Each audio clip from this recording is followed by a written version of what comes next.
pengenalan dan latar belakang kes. Assalamualaikum warahmatullahi wabarakatuh.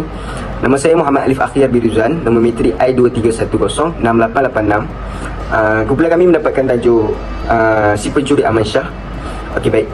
Pengenalannya, biasa kita dengar kes rombakan bank yang biasa kita lihat dalam filem biasanya melibatkan penjenayah bersenjata yang menyusup masuk secara senyap ke dalam bank dan meminta pegawai bank untuk memasukkan wang ke dalam beg sambil rakan yang lain mengawal pintu masuk. Itu biasa kita dengar dan kita lihat di dalam televisyen atau movie. Okey, rombakan seperti ini biasa dilakukan. Namun, apa yang berlaku pada 1990 adalah sesuatu yang di luar dugaan orang ramai, terutamanya rakyat Malaysia. Kes ini boleh dikategorikan sebagai satu rombakan, namun ia dilakukan dengan begitu teliti dan tidak disedari oleh sesiapa. Apa yang lebih menarik, ia hanya dilakukan oleh seorang individu yang bernama Aman Shah. Hanya bekerja sebagai seorang eksekutif di sebuah bank dengan gaji 1,800 sebulan, Aman Shah menjalani kehidupan yang sangat mewah seperti seorang jutawan, memiliki 6 buah kereta sport mewah. Kereta-kereta tersebut dibeli secara tunai daripadanya tidak didaftarkan. 3 daripadanya tidak didaftarkan dan tidak dibayar cukai. 2 lagi didaftarkan di atas namanya dan sebuah lagi dia daftar atas nama teman wanitanya, iaitu Raha Vivi Abu. Kesemua kereta ini berjumlah 3.5 juta. Kereta yang pertama dimilikinya ialah Lamborghini Countach, iaitu 1.3 juta. Kereta kedua Porsche 928 S4 RM638,000. Kereta ketiga Porsche Carrera 350,000. Mercedes-Benz 300 SL 502,000. Mercedes-Benz 300e 192,000. Dan terakhir, kereta ke-6 BMW 329i 68,000. Jadi, bagaimana seorang yang bergaji sederhana memiliki semua kereta mewah ini? Dan berusia 24 tahun ketika melakukan jenayah ini. Dia bekerja di Hock Hua Bank, cawangan Raja Laut, dan merupakan seorang pekerja yang agak cekap. Selepas setahun bekerja, majikannya melihat potensi Aman melalui menghantarnya untuk menghadiri kursus komputer di mana dia mempelajari kemahiran untuk melakukan operasinya. Aman kemudian dinaikkan pangkat sebagai ketua di Jabatan Pemprosesan SPID, iaitu Sistem Pemindahan Elektronik untuk Dana dan Sekuriti. Menggunakan jawatan dan kemahiran yang dipelajarinya, sumber menyatakan bahawa dia melaksanakan operasi dengan memindahkan 1 sen setiap hari dan dari setiap akaun di Hock Hua Bank ke akaun privasi di bank lain. Kesalahan di bawah akta dan undang-undang dan hukuman yang berkaitan. Assalamualaikum warahmatullahi wabarakatuh. Saya Nuruzan Azwani binti Ismuddin dengan nombor metrik I23106926. Hari ini saya akan menerangkan sebersirkit tentang kesalahan yang dilakukan oleh Aman Shah pada tahun 1990 yang menyebabkan dia telah didakwa di bawah Seksyen 408 Kanun Kesisaan dengan 7 pertuduhan. Dalam media sosial banyak menyatakan bahawa dia telah melakukan penyelewengan wang di mana dia telah mencuri 1 sen daripada setiap kaum pelanggan. Tapi terdapat juga coretan yang menafikan perbuatan tersebut, mana dia mengatakan bahawa Aman Shah tak curi duit tu, duit daripada pelanggan tersebut, tapi dia telah mengambil kad untungan daripada bank dan memindahkan kepada akaunnya. Sementara tu, apa 7 pertuduhan yang didakwa kat atasnya? 4 pertuduhan tu melibatkan penipuan yang berlaku di Hock Hua Bank, berlaku pada 13 Mac, 16 Mac, 23 Mac dan 27 Mac. Semua ini berlaku pada tahun 1990.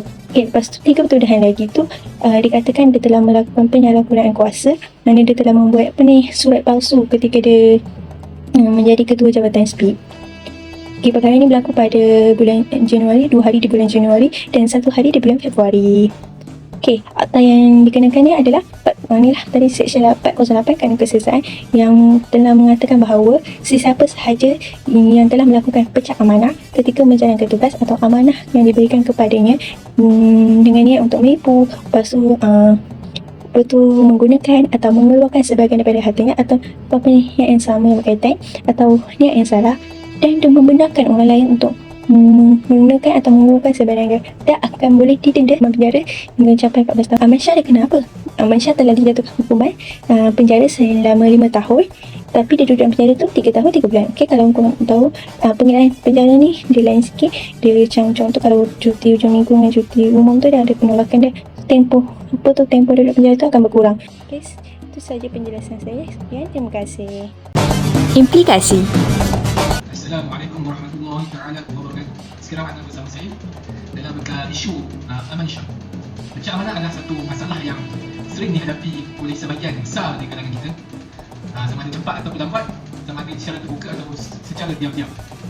Individu yang zalim dan jahat ini memperolehi dan terus mengawasi mangsa malang mereka mengawal ataupun melakukan perasaan dan terus mendedahkan aktiviti individu tersebut pada penganiayaan berkaitan dengan mental, fizikal ataupun kewangan.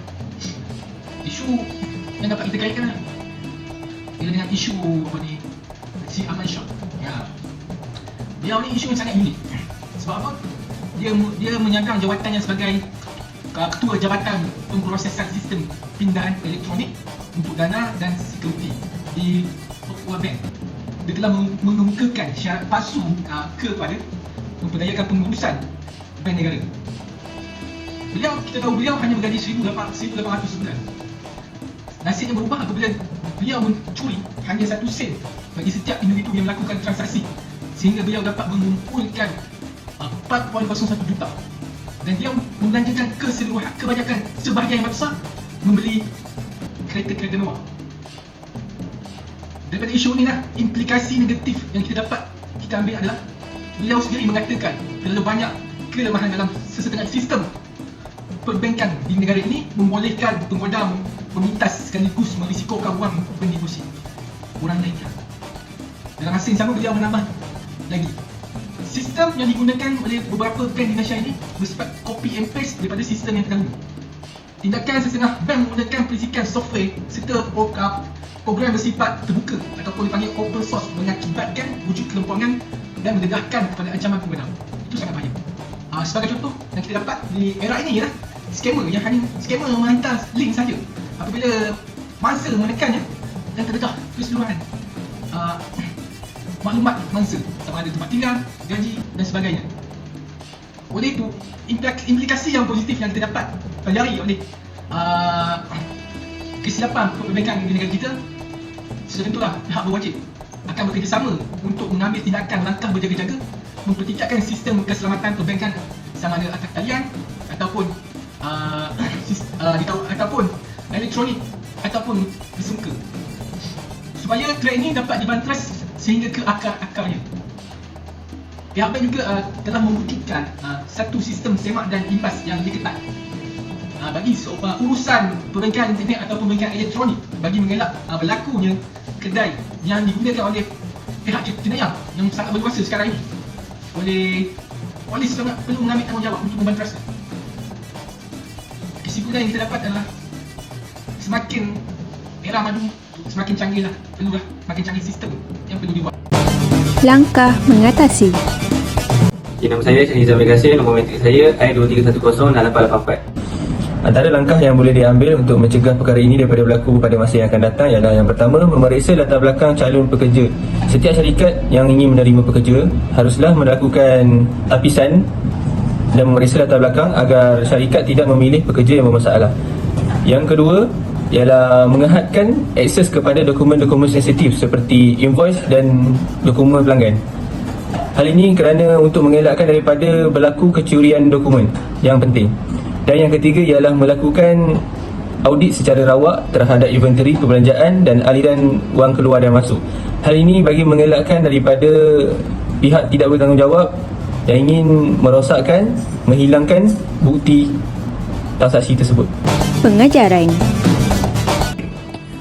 Bismillahirrahmanirrahim. Assalamualaikum warahmatullahi wabarakatuh.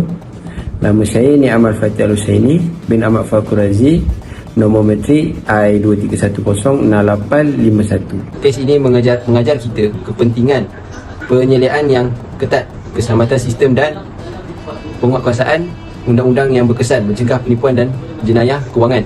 Selain itu, kes ini juga menggambarkan betapa pentingnya accountability dan ketulusan dalam pengurusan kewangan serta keperluan pembaruan bagi mengelakkan penyalahgunaan amanah terhadap institusi kewangan. Rumusan. Baiklah, kita akan pergi kepada bahagian rumusan. Pada tahun 1990, seorang pekerja bank didakwa mencuri 1 sen secara rahsia dan perbuatan ini akhirnya menjadikannya jutawan. Tindakan ini tidak segera dikesan oleh pihak berkuasa dan pihak bank dan berjaya memanipulasikan sistem kewangan untuk mendapatkan kekayaan yang banyak.